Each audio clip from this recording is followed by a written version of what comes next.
ፊልማችን የሚጀምረው በህንድ ተራሮች ላይ ወታደሮች ከአደገኛ አማጽያን ቡድን ጋር የሚያደርጉትን ፍልሚያ እያስመለከተን ነው። በበረዶ የተሸፈኑና አስፈሪዎቹ ተራሮች በጥይት ድምጽና በቦምብ ፍንዳታ እየራዱ ነው። በመካከላቸው ግን አማጽያኑ ያልቻሉት አንድ ቆራጥ መሪ ይታያል። እሱም ካፕቴን ቪክራም ነበር። ቪክራም ቡድኑን በድፍረት እያበረታታ ወደ ጠላት ምሽግ እየተጠጋ ነው። ሁኔታው እጅግ አደገኛና የሞት አፋፍ ላይ ያሉ ቢሆንም እርሱ ግን ወደ ኋላ የለም እያለ ቡድኑን በማስተባበር ወደፊት እየገሰገሰ ነው። ሆኖም ግን ባላሰቡት ሁኔታ አማጽያኑ በድንገት ቆርጧቸው ይከቧቸውና ከጀርባ ባልታሰበ ሁኔታ የጥይት ዝናብ ያዘንብባቸው ጀመር። በዚህ አስፈሪ ቅጽበትም ወታደሮቹ በጥይት እየተቆሉ ይወድቁ ጀመር። ቪክራም ግን ተስፋ ሳይቆርጥ ለሀገሩና ለጓዶቹ ሲል የራሱን ሕይወት አሳልፎ ለመስጠት ወስኖ በእጁ ቦምብ በመያዝ ብቻውን ጠላትን ለመጋፈጥ ወደፊት መገስገስ ይጀምራል። ከዛም ፊልማችን ከዚህ የጦር ሜዳ ፍልሚያ መለስ ያደርገንና ወደ ቪክራም የልጅነት የትውስታ ጊዜ ወስደናል። ቪክራም ከጓደኞቹ ጋር ክሪኬት ሲጫወት የሚያሳይ ትዕይንት እናያለን።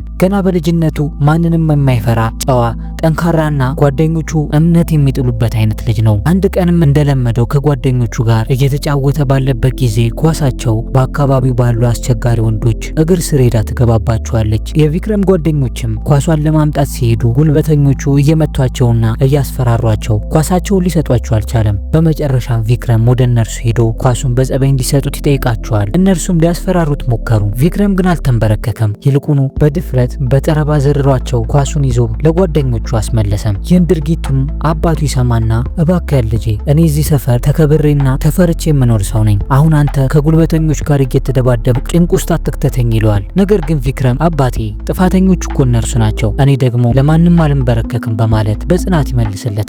አባቱ ለልጁ ቢጨነቅም የቪክራም ልብ ግን ቀድሞውን ወደ ሌላ ቦታ ነበር የተሳበው። እሱ ህልሙ ሁልጊዜም የሀገር ጠባቂ ወታደር መሆን ነበር። እድል ባገኘ ቁጥር ወታደራዊ ዩኒፎርምን እየለበሰ በመስታወት ፊት ቆሞ እያየ ጀግና ለመሆን ይመኝ ነበር። ከዛም ፊልማችን አሁን ወዳለው ሁኔታ ይመልሰናል። ቪክራም የልጅነት ህልሙን አሳክቶ የውትድርና ትምህርቱን በማጠናቀቅ በሌተናንት ማዕረግ የህንድ ጦርን ይቀላቀላል። የተመደበበትም ስፍራ እጅግ አደገኛና አማጽያን የበዙበት የጦርነት ቀጠና ነበር። የተመደበበት ቦታ ሲደርስም የጦሩ መሪ ካፕቴን ራጂቭ ሞቅ ያለ አቀባበል ያደርግለታል። ራጂቭ ቪክራምን ገና ሲያየው ነበር ጀግና የሸተተው። ቪክራም የተቀላቀለው 13 ጃክሪፍ የተባለው ዝነኛ የህንድን ጦር ነበር። ይህ ክፍል በድፍረታቸው የሚታወቁ ለሀገራቸው ህይወታቸውን ለመስጠት የማይሳሱ ጀግኖች የተሰባሰቡበት ነው። ቪክራም ከጓደኞቹ ጋር በመሆን ቀን ከሌት ስልጠናቸውን ማጠናከር ይጀምራሉ። በዚህ ሁኔታ ቪክራም በጃክሪፍ 13 አንድ ወርን አሳለፈም። በአካባቢው የአማጽያኑ እንቅስቃሴ በጣም እየጨመረ ነው። የቪክራም ጓደኞች የአካባቢውን ነዋሪዎች ቢጠራጠሯቸውም ቪክራም ግን ከነርሱ የተለየ ነበር። የአካባቢውን ህዝብ እንደ ቤተሰቡ ነበር የቀረባቸው። በየቤታቸውን በመግባት አብሮ እየበላ እየጠጣ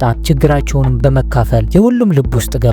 በዚህ ጸባዩ ህዝቡ ቪክራምን ይወደውና ይሳሳለት ጀመር። ሆኖም ግን ይህ ተግባሩ ለአለቃው ለካፕቴን ሳንጂቭ አስደሳች አልነበረም። ሳንጂቭ ቪክራምን ስማ፣ ጠላቶቻችን ተራ ነዋሪ መስለው መጥቶ ሊያጠቁ ይችላል። አንተ በየዋህነት ከህዝቡ ጋር እየተቀላቀልክ ነው። ካሁን በኋላ ሁልጊዜም ንቁና ዝግጁ ሆነ ነው መጠበቅ ያለብህ በማለት ጠንከር ያለ ማስጠንቀቂያ ይሰጠዋል። ቪክራምም ሁኔታውን ለማለዘብ ቀልድ ሊቀልድ ቢሞክርም አለቃው ግን በቁጣ ዝም አሰኘው። ቪክራምም የውትድርና ህይወት ከቀልድ በላይ ጥንካሬና ጥንቃቄ እንደሚፈልግ የተገነዘበው ያኔ ነበር። ከዕለታት በአንዱ ቀንም እነ ቪክራም አማጽያኑ ከነዋሪዎች ጋር ተመሳስለው ከተማዋን ለመቆጣጠር ጦር መሳሪያ ለማስገባት እንቅስቃሴ እንደጀመሩ መረጃ ይደርሳቸዋል። ከዛም የከተማው መግቢያ ኬላ ላይ በመሄድ መኪናዎችን አሰልፈው ፍተሻ ይጀምራሉ። ለረጅም ጊዜ የተደረደሩትን መኪኖች እየፈተሹ አሳለፉ። ምንም ነገር አላገኙም። ስለዚህ የደረሳቸው መረጃ መጀመሪያ ላይ የውሸት ይመስል ነበር። ሆኖም ግን የቪክራም አይኖች አንድ አጠራጣሪ እንቅስቃሴ በሚያደርግ መኪና ላይ ያርፋሉ። ቪክራምም ጥርጣሬው ትክክለኛ ነበር፣ ምክንያቱም በውስጡ የነበሩት አማጽያኑ ነበሩ። እንደተነቃባቸውም ሲያውቁ መኪናውን ወደ ኋላ እየመለሱ በድንገት ወታደሮቹ ላይ አደገኛ ጥቃት ይከፍቱባቸዋል። በዚህ ጊዜ ቪክራም ለብቻው ተኩሱን መጋፈጥ ጀመረ። አለቃውም ቪክራምን እንዲያቆምና ወደ ኋላ እንዲያፈገፍግ እየጮኸ ትዕዛዝ ቢያስተላልፍለትም ቪክራም ግን ለራሱ ህይወት ሳይሳሳ ጠላቶቹን ለብቻው በጨበጣ በመዋጋት አማጽያኑን በቁጥጥር ስር ያውላቸዋል። ምንም እንኳን ድርጊቱ ወታደሮቹን ለድል ቢያበቃም አለቃው ካፕቴን ሳንጂቭ ግን ቪክራምን አንተ ጀግና ለመሆን ህይወትን አደጋ ላይ እየጣልክ ነው፣ በተጨማሪ የአለቃህን ትዕዛዝ አታከብርም ብሎ አጥብቆ ይቆጣዋል። ቪክራም በዚህ ይከፋል። ባልደረቦቹ ግን እንደዚህ ያለ ጀግና ከዚህ በፊት አይተው ስለማያውቁ በአድናቆት ነበር የተመለከቱት። ነገር ግን ብዙም ሳይቆይ አለቃው ሳንጂቭ ቁጣውን ትቶ ቪክራም እውነተኛ ጀግና መሆኑን ስላወቀ ይቀርበውና ሲጋራ ይሰጠዋል። ለፈጸሙ ጀግንነትም ምስጋና ያቀርብለታል። ሳንጂቭም አለቃነቱን ወደ ጎን በማለት ቪክራምን ከዛሬ ጀምሮ ጂሚ ብለህ ጥራኝ አለው። ይህ ጓደኝነታቸውም በጦር ሜዳው መሃል የበቀለ ታላቅ ወንድማማችነት ሆነ። ከዚህ ክስተት በኋላ ጎኑን ለማሳረፍ ቪክረም ወደ ክፍሉ ሲመለስ ከፍቅረኛው ዲምፕል የተላከለትን ደብዳቤ ተቀምጦለት ያገኛል። በደብዳቤው ውስጥ ያሉትንም ቃላት ሲያይ አይምሮ ወደ ኋላ ተጉዞ የዩኒቨርሲቲ ትውስታዎቹን ያስታውሰው ጀመር። ታሪኩ የሚጀምረው በክፍል ውስጥ ነው። ቪክረም ለመጀመሪያ ጊዜ ዲምፕልን ሲያያት ልቡ በአፉ ልትወጣ እስከሚመስል ድረስ በኃይለኛ ነበር የመታው። ከዚህ ጊዜ በኋላ እሷን ለማግኘትና ለማናገር የማይፈነቅለው ድንጋይ አልነበረም። የዲምፕል ጓደኞችም ቪክረምን እሷ እኮ የሲክ ተወላጅ ነች፣ አባቷ ደግሞ በጣም ወግ አጥባቂ ናቸው፣ ስለዚህ መጨረሻው ላይ አምር ነገር እባክህን ጊዜን አታቃጠል ብለው ያስጠነቅቁታል። ቪክረም ግን የፍቅር ጀግናም ነበርና ተስፋ አልቆረጠም። በመሃልም ቪክረም ወደ አንድ ቢራ መሸጫ ቦታ ይሄዳል። እናም ነጋዴውን ለጓደኛውና ለእርሱ ቢራ እንዲሰጠው ሲጠይቀው ነጋዴው የሰው ፊት እያየ ስለነበር የሚሸጠው ለቪክረም እንደማይሸጥለት ይገልጽለታል። በዚህ ጊዜ ቪክረም ወይኔ ወታደር በሆን እኮ ይሸጥልኝ ነበር ብሎ በማሰብ ትሰማኛለህ፣ እዚሁ ቦታ ላይ የወታደር ልብስ ለብሼ ወታደር ሆኜ መጥቼ በውዴታ ሳይሆን በግዴታ ትሸጥልኛለህ ብሎ ዝቶበት ይሄዳል። ከዚህ ጊዜ በኋላ ነበር የቪክረም ወታደር የመሆን ህልሙ ይበልጥ እየተቀጣጠለ የመጣው። ከዛም ወደ ዲምፕል ስንመለስ በየቀኑ እየተከተላትና በፍቅር አይን እያያት በመጨረሻም ልቧን ይሰርቀዋል። ዲምፕልም የቪክረምን ቅንነትና ድፍረት አይታ በፍቅሩ ትወድቃለች። እለት በእለት እየተገናኙ ረጅም ሰዓታትን በማሳለፍ ዓለማቸውን ይረሱ ነበር። ቪክረምና ዲምፕል ሲገናኙም አንዱ ሰዓት አንድ ደቂቃ ነበር የሚሆንባቸው። ቀኑን ሙሉ አብረው ቢውሉም ሊጠጋገቡ አልቻሉ። አንድ ቀንም ዲምፕል የቪክረምን መዳፎች እየዳበሰችና አይኖቹን በስስት እየተመለከተች እባክህ እንዳትለየኝ፣ አንተን ማጣት ያስፈራኛል አለችው። እሱም በፍጹም እንደማታጠውና የእርሷ ብቻ እንደሚሆን ቃል ይገባላታል። ከዕለታት በአንዱ ቀንም እንደተለመደው አብረው ውለው ወደ ቤቷ ከሸኛት በኋላ ሊለያዩ ሲሉ አበባ ቀጥፎ ተንበርክኮ እየሰጣት እባክሽ ታገቢኛለሽ ብሎ የጋብቻ ጥያቄ ያቀርብላታል። እሷም በሙሉ ልቧ በመደሰት ጥያቄውን ልትቀበለው ስትል ወግ አጥባቂው አባቷ በመኪናቸው ከተፍ ይላሉ። ከዛም በቁጣ ሳያባረሩት ወደ ቤታቸው አስገብተው የልጃቸውን ፍቅረኛ መተዋወቅ ይጀምራሉ። ከዛም እያከታተሉ ብዙ ጥያቄዎችን ጠየቁት። በመጨረሻም እሱ የሌላ ብሔር ተወላጅ ስለሆነ የልጃቸው ፍቅረኛ እንደማይሆን ይገልጹለታል። አቤት የዘረኝነት ምንድም አለ። ከዛም አንተ ወይ ባለ ሀብት ወይ ጀግና አይደለም፣ ስለዚህ ልጄ ላንተ አትመጥንም ይሉታል። በዚህ ንግግራቸውም ቪክረም ልቡ በጣም ይሰበራል። ሀብታም ቢሆን ኖሮ የዲምፕል አባት ልጃቸውን እንደማይከለክሉት ስለተገነዘበ ሀብታም ለመሆን ይወስንና በጥቂት ጊዜ ሀብታም የሚያደርገውን ስራ ሲያማትር የመርከበኝነት ስራን ያገኛል። ወደ ዲምፕል ስንመጣ ደግሞ አባቷ ለሌላ ሰው ሊድሯት እያሰቡ እንደሆነ ስላወቀች አጥብቃ ትቃወመዋለች። ከዛም እንዲቆርጥላቸው ብላ እኔ ቪክረምን ነው ማገባው፣ ቪክረምን ማላገባ ከሆነ እንዲሁ ቆሜ እቀራለሁ ብላ ቁርጡን ትነግራቸዋለች። ወደ ቪክረም ስንመጣ ደግሞ ለሚወደው ጓደኛው ከዲምፕል አባት ጋር የተፈጠረውን ነገር ነግሮት አሁን ላይ ትልቅ ደሞዝ የሚያስገኘውን የመርከበኝነት ስራ እንዳገኘና በቅርቡም ወደዚያ እንደሚሄድ ይነግረዋል። ነገር ግን ጓደኛው በጣም ይበሳጫል። አንተ እኮ ይህ ህልምህ አይደለም አለው። ቪክረምም እኔ ለፍቅር ስል ማንኛውንም ነገር አደርጋለሁ አለው። ጓደኛው ግን ሀሳቡን አልተቀበለው። አንተ እኮ እውነተኛ ጀግና ነህ፣ የተመረጥከው ሀገርህን ለማገልገል ነው፣ ትመኘው የነበረው ወታደርነትን ነበር፣ እንዴት ህልምህን በተራ ነገር ትለውጣለህ ይለዋል። ይህ የጓደኛው ምክርም በቪክረም ላይ ትልቅ ጫና ይፈጥርበታል። ስለዚህ ቪክረም የውትድርና ህልሙን ለመከተል ይመርጥና ዲምፕልን ለመለየት ይወስናል። የውሳኔውንም ለዲምፕል ይነግራታል። እሷም ይህንን ስትሰማ በጣም ትደናገጣለች። በፍጹም ከእሷ ተለይቶ የማይሄድ ነበር የሚመስላት። እሱም ብላ ከሙሉ ቤተሰቧ ጋር እንደተጣላችና እሱን እንደመረጠች እያወቀ ቪክረም ግን የውትድርና ህይወቱን በመምረጡ በጣም ትናደዳለች። ወደ አሁኑ ህይወቱ ስንመጣ ደግሞ በጦር ግንባሩ አካባቢ ያለው አየር በጥርጣሬ ተሞልቷል። ቪክረምና ጂሚ በአካባቢው ስለሚንቀሳቀሱ አደገኛ ወንጀለኞች መረጃ ይደርሳቸዋል። ይሁን እንጂ አንድ አስደንጋጭ እውነት ይሰማሉ። በሰራዊቱ ውስጥ ማንነቱ የማይታወቅ ሰላይ እንዳለ ይደርሱበታል። በዚህ ክደት ምክንያትም ወታደሮቹ ድንጋጤ ውስጥ ይወድቃሉ። ይህ በእንዲህ እንዳለ ፊልሙ እነ ቪክራም ያሉበት አካባቢ የሚያጠቃቸውን አማጺ ቡድን የሚመራውን ሃይደር የተባለውን ሰው ያስመለክተናል። ሃይደር በጣም ጨካኝ ሲሆን የህንድ ጦር ሰራዊትን የሚደግፍ ወይም የሚገናኝ ማንኛውንም ሰው በጭካኔ ነበር የሚያስወግደው። ሃይደር የህንድ ጦር ሰራዊት አባላትን የሚረዳ ማንኛውንም ሰው ያለ ርህራሄ እንደሚገድል ለማሳየት የገደላቸውን ሰዎች በምሰሶ ላይ እየሰቀለ እሱን የሚደፈር ማንኛውም ሰው መጨረሻው ይህ እንደሆነ ለአካባቢው ሰው በማሳየት በነዋሪዎቹ ላይ ከፍተኛ ፍርሃትን ይዘራል። ከዛም ሃይደር ቪክረምን በጣም የሚቀርበው የአንድ የሱቅ ባለቤት አርስላን የተባለ ልጅን በግዳጅ እነ ቪክረምን እየሰለለ መረጃን እንዲያመጣለት ሰላይ አድርጎ ይመርጠዋል። ቪክረም ግን ይህን አደጋ ወደ መልካም አጋጣሚ ለመቀየር ወሰነ። እናም ልጁ አርስላንን ከነርሱ የተሳሳተ መረጃ እየወሰደ እንዲሰጠውና የአሸባሪዎቹን ትክክለኛ መረጃ እንዲያመጣለት የራሱ ሰላይ እንዲሆን አደረገው።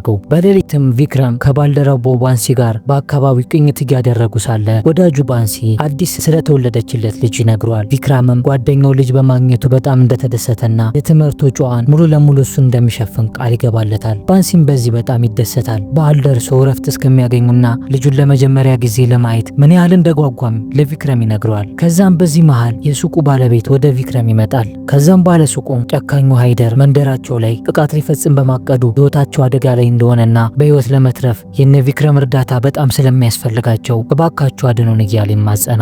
በነጋታውም አርስላን ከነ ሃይደር ባመጣው መረጃ መሰረት ቪክረም ጦሩን አሰባስቦ አማጽያኑ የሚኖሩበትን ካምፕ ይቆጣጠርና በርካታ የጦር መሳሪያን በእጃቸው ያስገባሉ። የማረኩትንም የጦር መሳሪያ ጭነው ወደ ካምፓቸው መመለስ ይጀምራሉ። ለጊዜው ድሉ የነ ቪክረም ነበር የሚመስለው። ነገር ግን ሳያውቅ አርስላን ለነ ቪክረም የተሳሳተ መረጃ ነበር የሰጠው። እነ ቪክረም ወደ ካምፓቸው እየተመለሱ ባሉበት ሰዓት ለካ አማጽያኑ ቦታ ይዘው እየጠበቋቸው ነበር። እናም ሳያስቡት በአደገኛ ሁኔታ ያጠቋቸው ጀመር። እነ ቪክረምም ባላሰቡት ሁኔታ ስለነበር የተጠቁት በርካታ ወታደሮቻቸው ይሞቱባቸዋል። በዚህ ድንገተኛ ጥቃትም የቪክረም የቅርብ ጓደኛ ባንሲ በጽኑ ቆሰለ። ባንሲ ገና በቅርቡ የተወለደችው ልጁን ለማየት በጣም ይጓጓ ነበር። ቪክረም የልጁን የትምህርት ወጪ ለመሸፈንም ቃል ገባለት ትናንትና ምሽት ነበር። ሆኖም ግን ባንሲ በቪክረም እቅፍ ውስጥ ሆኖ የመጨረሻ ትንፋሹን ተነፈሰም። በጣም ነው የሚያሳዝነው ከምር። ቪክረም በሐዘን ደነዘዘ። ለጓደኛው ሞት ራሱን ይወቅስ ጀመር። ጂሚ ሊያጽናናው ቢሞክርም ቪክረም ግን በደም የተጨማለቀው እጁን ወደ ሰማይ አንስቶ የሚያረጉትን ሁሉ ሳላጠፋ አልመለስም ብሎ ለፈጣሪው መሐላን ፈጸመ። የባንሲ ሞት በካምፕ ውስጥ ጥቁር ጠባሳን ጥሎ አለፈ። ቪክረም አሁን በሐዘንና በበቀል ስሜት ውስጥ ሆኖ መረጃን ለማግኘት ወደ አርስላን ይሄዳል። ይሁን እንጂ የአርስላን አባት በሩ ላይ ቆሞ ቪክረምን በእንባ እባክህ ልጄን አትውሰድብኝ፣ ባንሲን እንደገደሉት ሁሉ አርስናልን የሚገልብኛል እያለ ይለምነው ጀመረ። በዚህ መሃል አርስናል ከአባቱ ጀርባ ብቅ ይልና አይኖቹ ውስጥ የነበረው ፍርሃት ጠፍቶ በቁርጠኝነት ለአባቱ አባቴ በሃይደር እጅ እንድፈሪ ከመሞት ለሀገሬ ስል ከቪክራም ጎን ቆሜ መሞትን እመርጣለሁ ብሎ አባቱን አጽናናው። ይህ ንግግርም የቪክራምን ልብ ነካው። ከዛም አርስናል የሃይደርን ድብቅ መሸሸጊያ ለቪክራም አሳልፎ ሰጠም። ይህንን መረጃም ቪክራም ለአለቃው ሄዶ ተናገረ።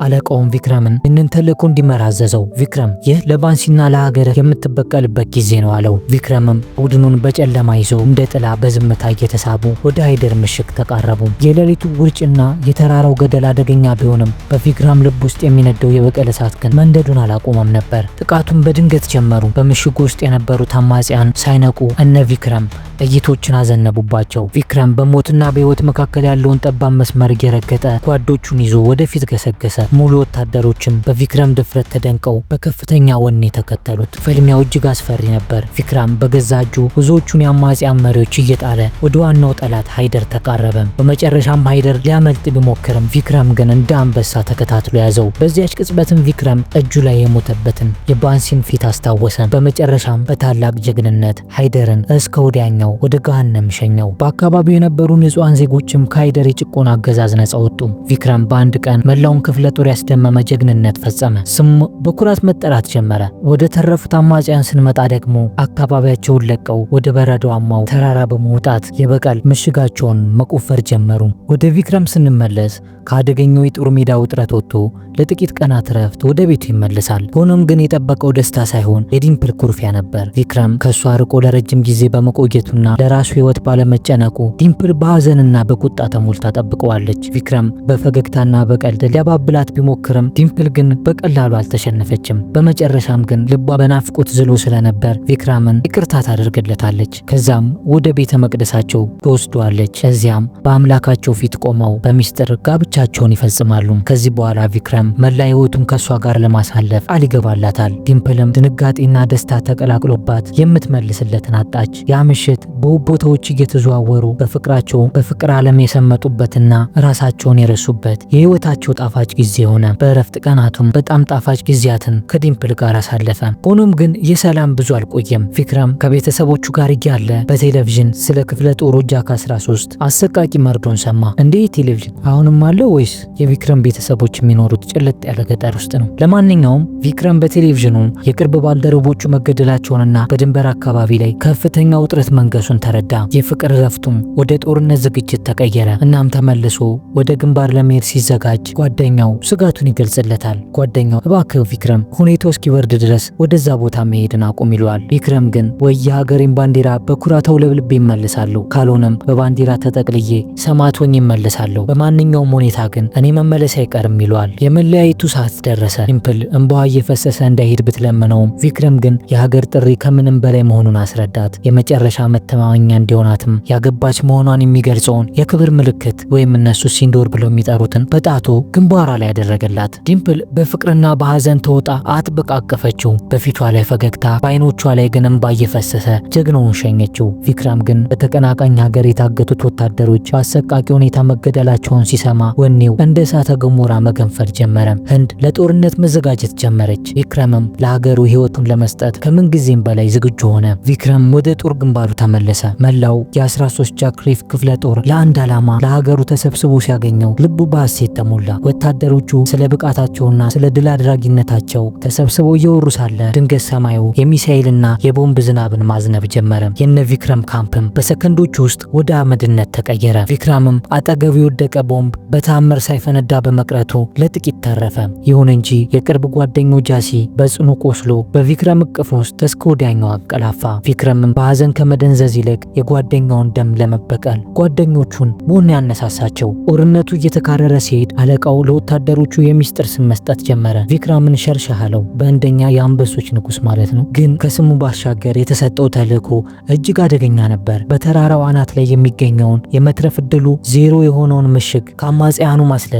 ዲምፕል በቴሌቪዥን የምትመለከተው ዜና እያየች ልቧ በጣም ረዷል። በህይወት ይመለስ ይሆን ብላ ጭንቅ ውስጥ ገብታለች። ቪክረምም ተልእኮን ተቀብሎ ለመተንፈስ በጣም አስቸጋሪ በሆነበትና ቅዝቃዜው አጥንት በሚሰብርበት ተራራ ላይ ቡድንን ይዞ በሌሊት መጓዝ ጀመረ። በቀን መንቀሳቀስ ለጠላት አደጋ አጋልጦ ስለሚሰጥ በጨለማው በግድል ላይ እየተሳቡ ወጡ። በዚህ መሃል ጠላቶች የሬዲዮ መገናኛቸውን ጠልፈው የሚያወሩትን መስማት ጀመሩ። ነገር ግን ስማቸው ተለዋውጦ ስለነበር ሸርሻህ ማን እንደሆነ አላወቁም። ግን ለነ ቪክረም ሸርሻህ ሆይ ወደኛ ጋር የምትመጣ ከሆነ በእርግጠኝነት ሬሳህን ነው ወደ ሀገር የምንልከው እያሉ ዛቱበት። ቪክረም ግን የንግግራቸው ወኔና ብርታት ነበር የሆነው። አዳራቸውን ተጉዘውም ፀሐይ ልትወጣ ስትል ወደ አሸባሪዎች ካምፕ ደረሱ። በከፍተኛ ድፍረትና በጀግንነትም ብዙ ጠላቶችን አደባዩ።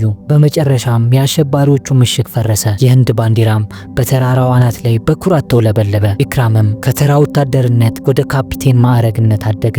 ይህንን ድላቸውንም በቴሌቪዥን ቀርቦ ቃለ መጠይቅ ሲደረግለት መላው ሀገርና ቤተሰቡ በኩራት ተመለከቱት። ይህ ድልም የዲምፕልን አባት ልብ ያራረዋል። ቪክረም ራሱን በማስመስከሩ እና ጀግና በመሆኑ ልጃቸውን በይፋ ሊሰጡት ተስማሙ። ያው እነሱ እኮ ቀድሞ ጨርሰውታል። ሆኖም ቪክረም ጀግና ብቻ ሳይሆን የሚራራ ልብም ነበረው። የሞቱት ጠላቶች የእስልምና ሃይማኖት ተከታይ ስለነበሩ በክብር ጸሎት ተደርጎ እንዲቀበሩ አደረጋቸው። በነገራችን ላይ ይህ ሁሉ እውነተኛ ታሪክ ነው። ጦርነቱ ማብቂያው ላይ ቢቃረብም አንድ እጅግ ፈታኝ ምሽግ ግን አሁንም በጠላት እጅ ነበር። አለቃው ቪክረምን እንዲያርፍ ቢመክረውም እርሱ ግን ለሀገሬ ገና አልጨረስኩም በማለት ወደ ጦር ሜዳው መመለስን መረጠ። ከመሄዱ በፊትም ግን ለዲምፕል መጨረሻውን የስልክ ጥሪ ያደረገ። የዲምፕል አባት በኩራት ስልኩን አንስተው ለልጃቸው ሰጡ። ቪክረምን ድፍረት ዲምፕል ለሰርጋችን ዝግጅት ጀምሪ፣ ይህንን ካምፕ ካስለቀኩ በኋላ ስመለስ እንጋባለን አላት። ነገር ግን ያ ድምጽ በዲምፕል ጆሮ ላይ የቀረ ዘላለማዊ ቃል ኪዳን ሆኖ ቀረ። ቪክረምም ለቡድኑ ይህ ምሽግ ካለቀ ጦርነቱ ይቋጫል በማለት ጓደኞቹ ላይ ወኔ ይዘራባቸው። በዚህ አስፈሪ ተራራ ላይ ጥይት እንደ በረዶ ይዘንብ ነበር። ቪክረም ብዙ ጓደኞቹ በፊቱ ሲወድቁ ማየት ጀመረ። ነገር ግን በሐዘን ከማልቀስ ይልቅ ቁጣው እየበረታ መጣ። ከዛም ፊልማችንን ስንጀመርበት ወደ ነበረው አደገኛ ድብልቅልቅ ወዳለ ጦርነት ይመልሰናል። በዚህ ጊዜ ነበር አሸባሪዎቹ ሳያስቡት እነ ቪክረምን በቆረጣ መጥተው የከበቧቸው። ቪክረምም ያለበት ቦታ ምንም እንኳን ጠላትን ለማጥቃት የማይመች ቢሆንም እርሱ ግን እንዳንበሳ ወደ ጠላት ምሽግ ተወረወረ። ጓዶቹንም ለማዳን ሲል ራሱን ለጠላት ጥይት አሳልፎ ሰጠ። በርካታ ጥይቶች ደረቱን በሳሱት። እርሱ ግን አልወደቀም። በደም ተጨማልቆም ቢሆን ጠላቶችን መደምሰሱን ቀጠለ። በመጨረሻም እርሱ በወረወራት ቦምብ የአሸባሪዎቹ ካምፕ ድባቅ ተመታ።